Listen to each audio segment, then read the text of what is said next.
Hello everyone and welcome to a special edition of Blue-White Familiars gameplay video. We will only be doing one match, but it is an important one because I realized that there is yet one more infinite combo in the deck that I have not quite covered in my previous videos. And also I got a very spicy sideboard deck against one of our worst matchups that I wanna share with you. But without further ado, let's get right to the match. So here we got a reasonable 7-card hand, opponent is on the play, and they are starting off with Tranquil Cove, which signifies either the blue-white Ristic Tron by Mlobo, or it could be the Stonehorn Tron by Helso. We shall see.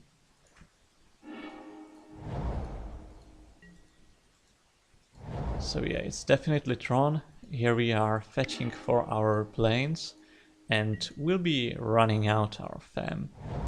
There is not that much removal in their deck, whichever of the two aforementioned options it is. The only bad thing that could happen would be if our fam gets condescended, but that is a risk we have to undertake because we need the fam to be able to play Maldrifter next turn and try to hit more land drops. Good for us, it resolved.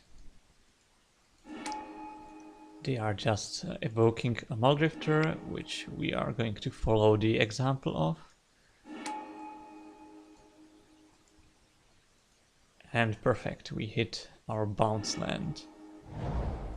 We'll go up to 8 cards, so we have to discard, but we can even discard one Deep Analysis and get a discount on when we flash that one back. So there's some extra value. Okay, they're just passing, so I'm going to take a conservative line and play out the Fateful Island and hardcast the Deep Analysis in my hand. The other approach would be to start jamming the analysis from the graveyard and try to hit our combo as fast as possible. But that way we would waste a lot of cards that we draw to the hand size limit.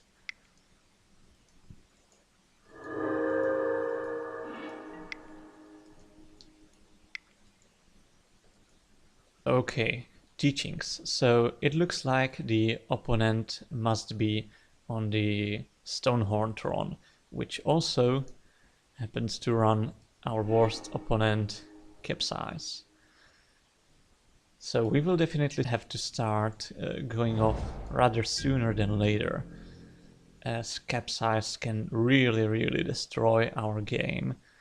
With all the teaching decks that are around, we do not care for the removal or the card advantage or the counter spells they are getting.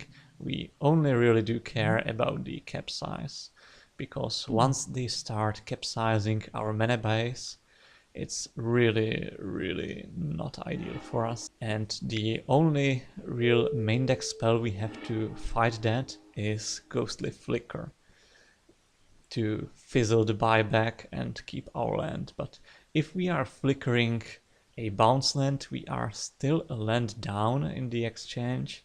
And obviously if they have a counter spell for the flicker and are able to keep the capsizes going, they can lock us very fast.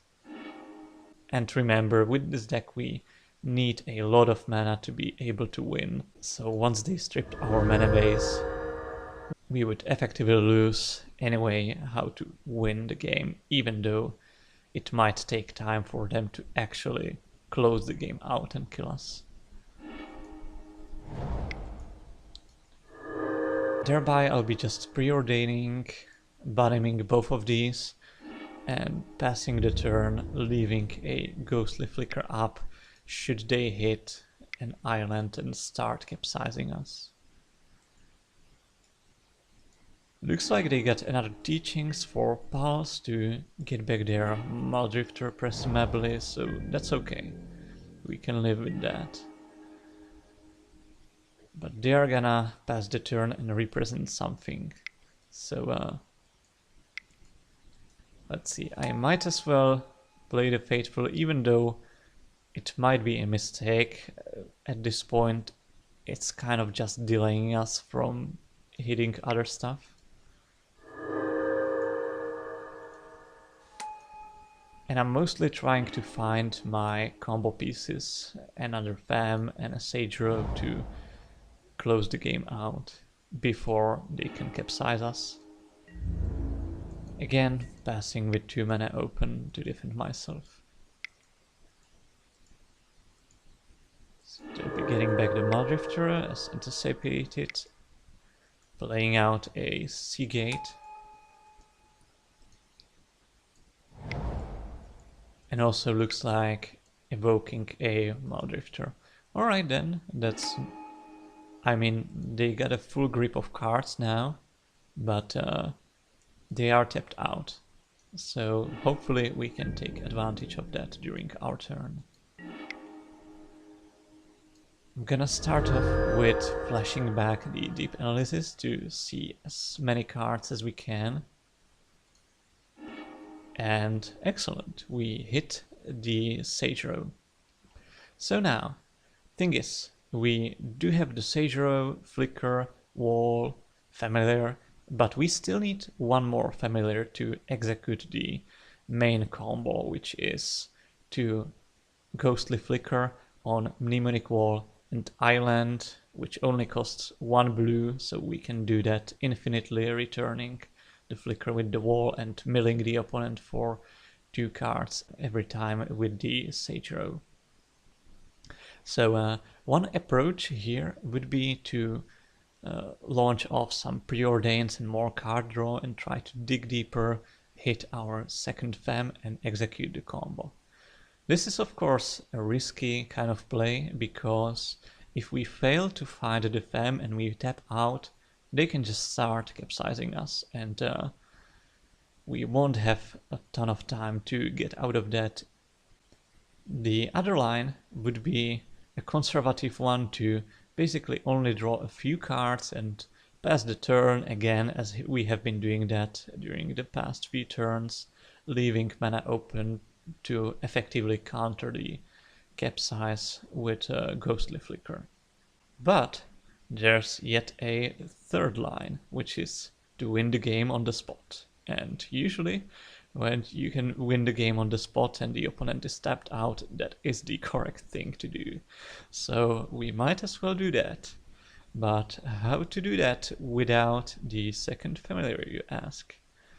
Alright, so even though we do not have the infinite mill combo yet, if you watched my previous videos, you've probably identified already that we do have the infinite snaps combo. The infinite snaps combo only requires 1 fam and 1 bounce land, as well as 2 walls, a snap and a Ghostly Flicker. We do have all of them. And what the combo does is, because Ghostly Flicker only costs 2 and Snap costs 1, and we can get 3 or 4 mana untapped by the Snap, we can effectively bounce the opponent's whole board. And if we also happen to have a Faithful out, we can gain infinite life, and if we have a Sage Row out, we can mill their library. Now the problem is that this combo is not quite infinite, because it requires creatures to actually snap back. If you don't have creatures to resolve a snap on, the combo is only limited to like as many creatures that are on the board. But here's the trick. Thing is that snap effectively generates 3 mana. It's basically a Black Lotus if you have a Familiar and 2 bounce lands out. And we only need 2 mana to cast the Flicker on the walls. Therefore, we will have 1 mana spare, but that mana can only be black or white, because we're using all the blue for the spells we're casting. Infinite black or white mana is not quite useful in this deck, except for white mana can cast God First Faithful. So what we'll do here is play out our combo creature, then get the white bounce land out so that we can cast our God First Faithfuls off of that. We'll generate some mana, snapping some guys that we do not need on the board. Again snapping, getting the wall in, returning snap. We can start building the opponent.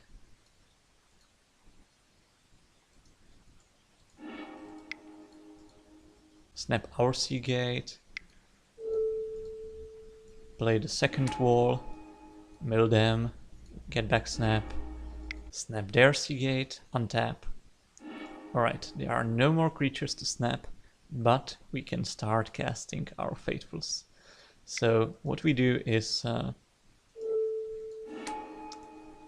flicker the walls to mill them for 4, returning snap and flicker. Cast the God First Faithful, snap on the God First Faithful, untapping our bounce lands, including the white mana, rinse and repeat.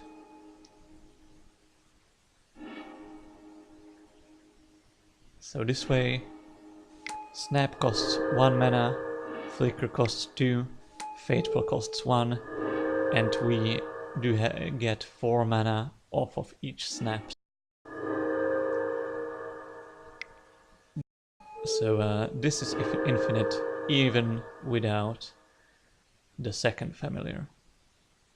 It takes a while to execute, it's probably one of the slowest way to combo off, but we've got enough time.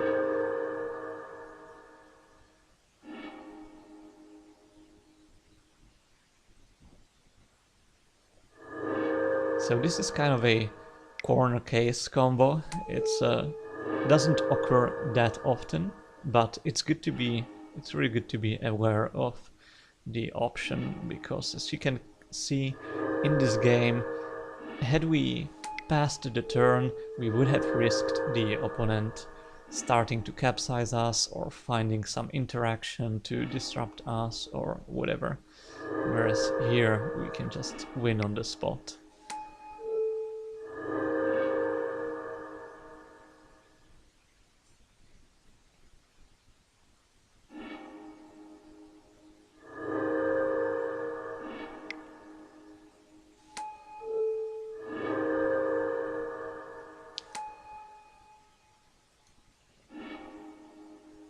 They let us mill them, so at least we can take a brief look at the contents of their deck, but there happens to be nothing all too surprising. It's the standard Stonehorn version of Tron that's basically trying to lock up any attacks with Stonehorn Dignitary and Movement Species. So they got a good bunch of dead cards against us, and the only real threat is Capsize. So let's see how to sideboard against that. So, where's the spice, you might be asking? Well then, behold, Mesmeric Fiend. The story is, me and 420 Dragon have been chatting and trying to figure out a way how to improve our Tron matchup, specifically against the 5-color Tron, since that is by far the worst matchup out of all the tier 1 decks in Pauper, because once they start capsize locking us, we are effectively out of the game, and there is very few ways how to prevent that in our main deck. And even in the sideboard, if we bring in some like dispels or even siding into pyroblasts, it's not really a reliable answer to the capsize type effects. And one of the things that 420 Dragon suggested was going with a discard plan. And what's better discard than discard on the stick that you can abuse?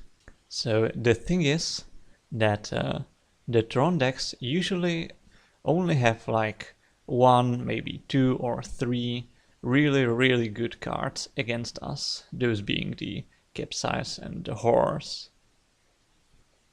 All the other cards are powerful but fair and beatable. Therefore, once we rid them of their unfair cards, we are the real combo deck and they're just a fair deck that's gonna lose.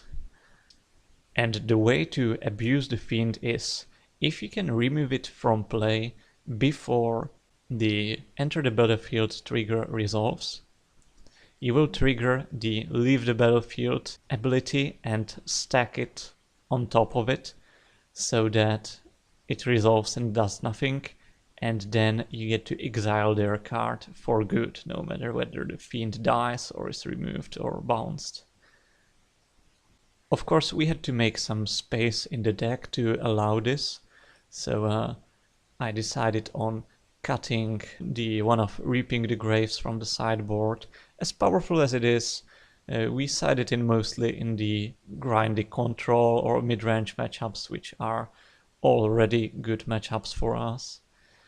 I cut one Dispel because this seems just as much better plan than running one counter against their 20 counters. And I also put the Negate from the sideboard into the main deck, which so far has been working quite nicely for me, as it's never a bad card, and sometimes it's even really good, and it frees up the sideboard slots. I also added a swamp that's fetchable with our Ashbarans and Evolving Wilds, so we have plenty of black sources for the Fiend, including 2 Aqueducts. And for the Swamp and Negate, we had to cut 2 Brainstorms from the previous version of the main deck. But that's not that big of a loss.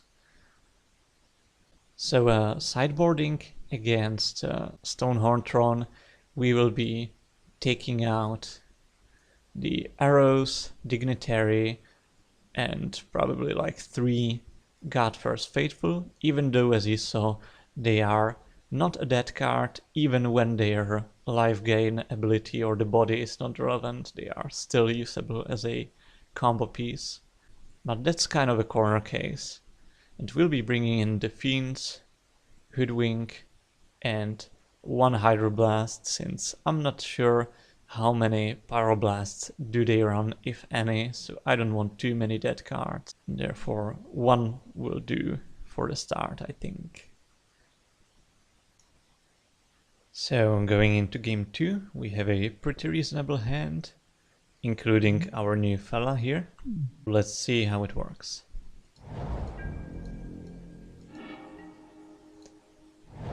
Playing out wilds and planning on to fetch for black and run the Fiend out, because they don't really have ways to remove it, so even getting 1 card will be fine, even if they later bounce it or whatever.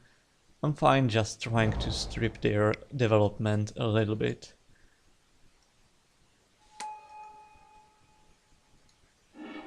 And we see a pretty decent hand, out of which I think I'm taking the Maldrifter as the most powerful card draw.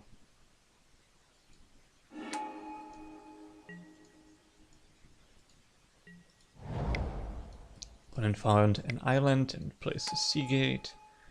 That's fine with us. I definitely need to hit some land drops off of this Preordain, and I get even 2.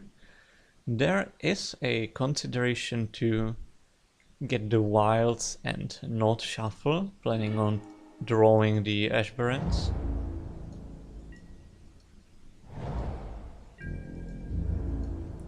But looks like I'm gonna take maybe slightly greedier line and get a land and hope that my Muldrifter Evoke resolves, so that I can maybe hit another better land.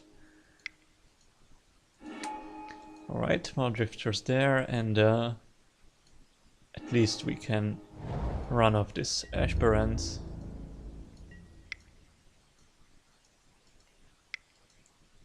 Okay, so opponent is teaching for some interaction.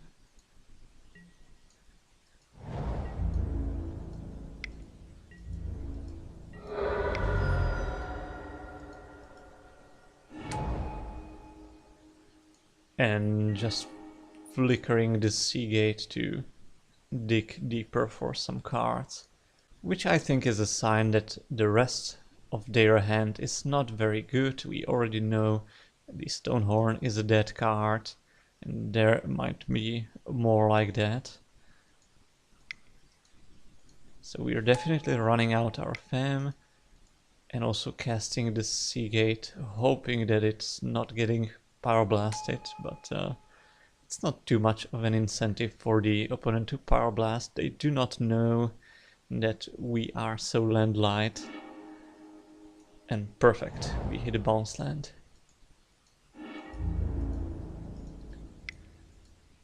Of course, we're a little soft if the opponent hits a capsize here and starts capsizing. That would be tragic for us, but I think we're not in a position where we can afford to play around that in any reasonable way. So they're just evoking Muldrifter, that's perfect. They don't even have more flickers left, so it's not even that strong of a play. They must have drawn that Muldrifter off of the second flicker or their draw step. Otherwise they would have sequenced it differently. And very nice, we got a second Fam.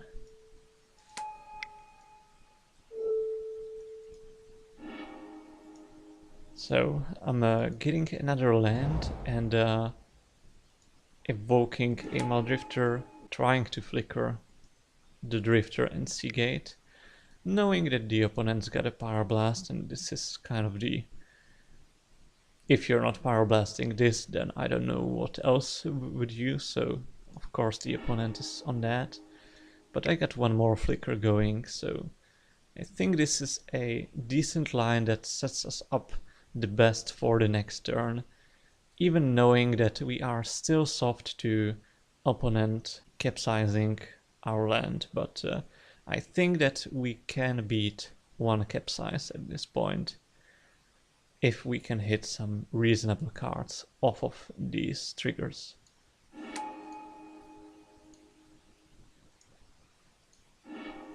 Alright, not too bad. We'll have to discard one. The Fateful probably won't be much use, so let's take it out. And of course, there's the capsize. Alright, so might as well attack for 2. And we have to be really careful here. So one line would be to try to rebuy Ghostly Flicker with our Mnemonic Wall, but that is very soft to any counter spell on the opponent's turn, and then he could maybe even double capsize us. So I'm rather trying to start off with the Preordain, maybe hit something else. And there's a flicker, alright. Not too bad. I'm gonna run out the Fam, but I'm way too scared of the capsize. Since I do think that with so much mana available, the opponent might have capsize but plus protection, that's no problem for them. So I'm gonna decline on making my land drop, which definitely doesn't seem great, but I think it is the correct play, since it is obvious that the opponent is going for the capsize plan, including Power Blast protection.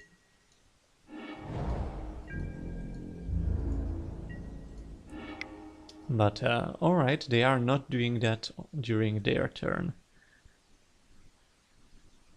Which I'm a little surprised of, because they could have resolved the capsize and defended it.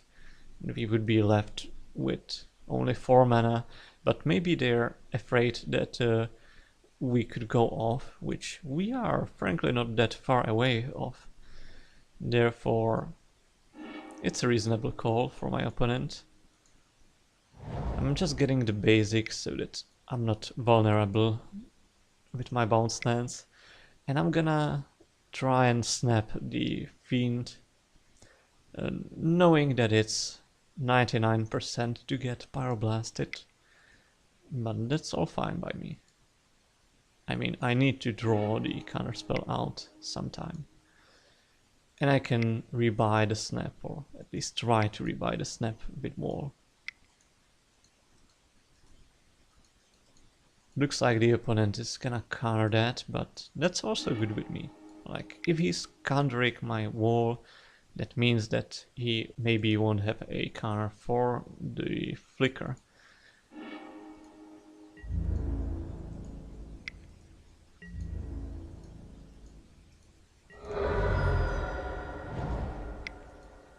Alright, that's a lot of mana. And that is a capsize. So obviously we'll try to flicker the land and also Muldrifter to draw some cards. Note that flickering the Fiend now wouldn't be very good. Like, our ultimate goal would be to, of course, strip the capsize off of their hand with the Fiend, but we cannot do that with the capsize on the stack, of course. So drawing some cards with Muldrifter will have to do. Unless, of course, the opponent is teaching for another Pyroblast. Alright. You got it. But now, the thing is, the opponent is tapped out, and we still have some mana up. Not a lot, but at least some. So let's start off with this deep analysis and try to hit a relevant spell. And perfect, there's a snap.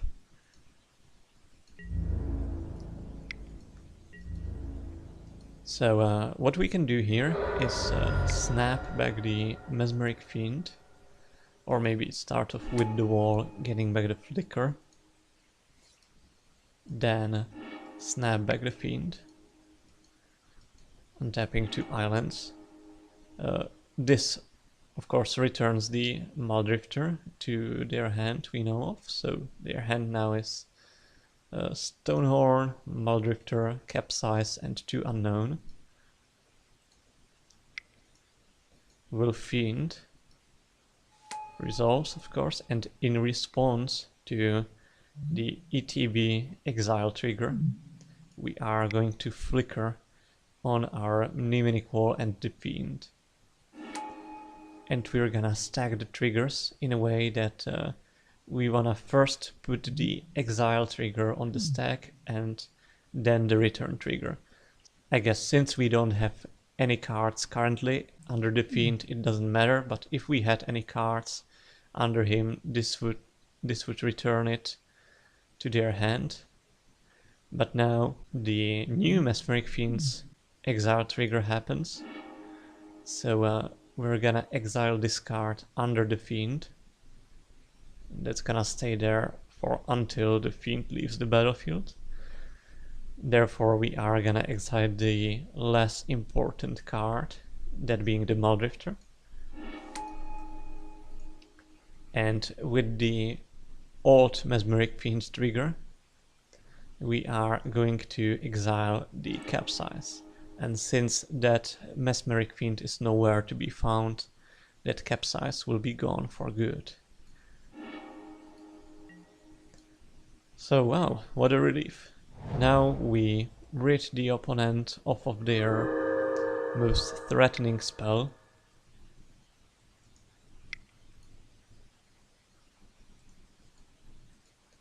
And we are kind of off to go. Sure, they can Stonehorn, and they have 2 lands in hand. So probably not a great spot to be in. Whereas we can start flickering on our Wall and Muldrifter to get 2 cards for a single blue mana.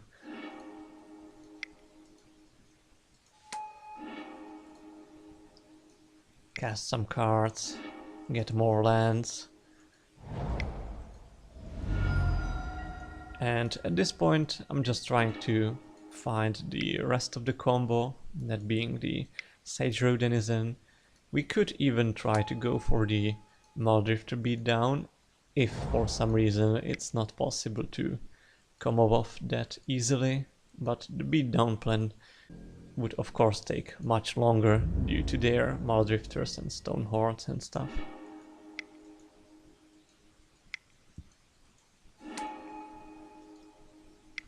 Alright, so jamming some more card draw spells, flashing back deep analyses from the yard and so on. It doesn't matter that much what you do. You should not really like think too deeply, go deep into the tank about which card draw spells to play when you're obviously winning.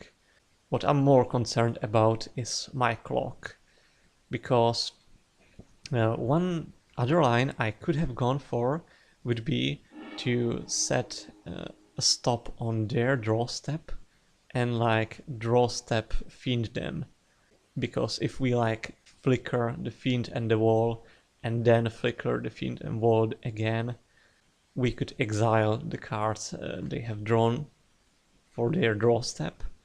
But this would probably take too much time off of our clock, and I don't even think there's much in their deck that's relevant. Thereby, I'm just going to find the combo as soon as I can.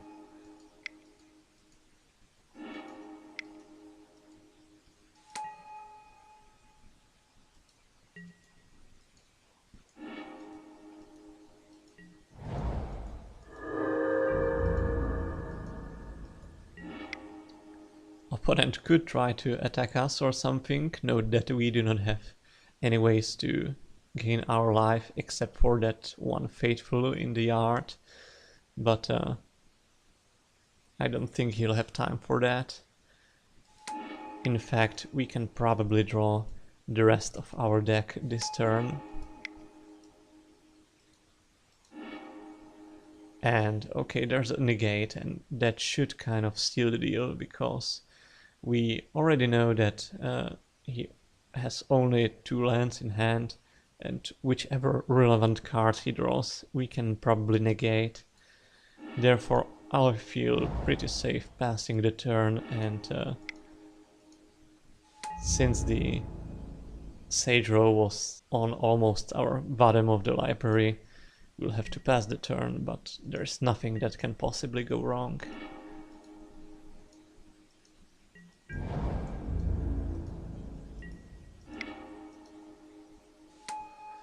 And yeah, there we have it. There's the Sage Row.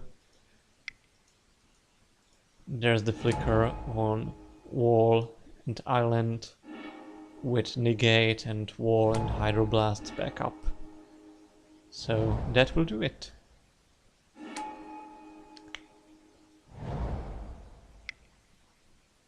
I've started playing this take on the sideboard pretty recently, so that's probably why I'm taking so much time with this game, considering all the options, but looks like that is plenty to mill the opponent down. So, I hope you enjoyed this new video on this new sideboard technology. Thank you for watching, and see you next time.